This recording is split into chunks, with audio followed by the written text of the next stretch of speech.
UFC on Fox 20 has the women in the spotlight in Chicago with the former bantamweight champion in the main event. Holm tries to bounce back from losing the belt to Miesha Tate, while Muay Thai world champion Valentina Shevchenko steps up. Anthony Johnson and Glover Teixeira were supposed to fight, but Johnson had to back out, and the two will now fight at UFC 202.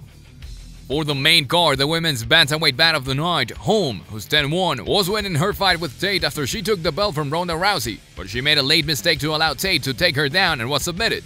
Spenco, who's 12-2, lost to Amanda Nunes in her last fight as she got off to a slow start, but she finished strong. This is a good fight for Holm, as Spenco will want to give this standing up, but it will be interesting to see if Holm has learned any grappling after her loss to Tate. Our pick for this fight is Holm. For the lightweight bout of the night, Barbosa, who's 17-4, is 4-3 in his last 7 and has alternated wins and losses over his last 4, but he beat former champion Anthony Pettis in April.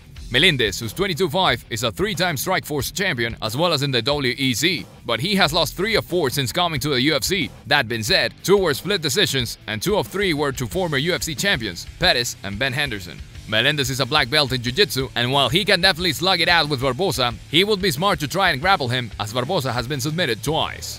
Our pick for this fight is Melendez.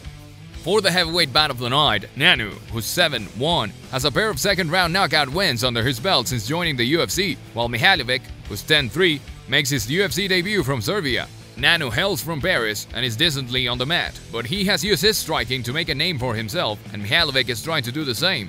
However, Ngannou is on a roll right now. Our pick for this fight is Ngannou. For the women's strawweight bout of the night, Herrick, who's 10-6, lost to Paige Van Zandt in April 2015 and has been off since then, but the Illinois native would love to give the fans a show. Curran, who's 4-2, lost her first 2 UFC fights before submitting Emily Kagan in December, and she is still young to the fight game as a professional. This gives the edge to Herrick, who is a former kickboxing champion. Our pick for this fight is Herrick. For the bantamweight bout of the night, Sands, who's 11-3, is a former flyweight champion in King of the Cage, where flyweight is at 135 pounds, and he lost a unanimous decision to Uriah Faber in December to hold a 7-fight win streak. Wineland, who's 21-11-1, has lost 3 of his last 4, and he needs a win badly to stay out of the UFC crosshairs. The former WEC champion makes too many mistakes in the run of a fight, however, and Sands will capitalize. Our pick for this fight is Sands.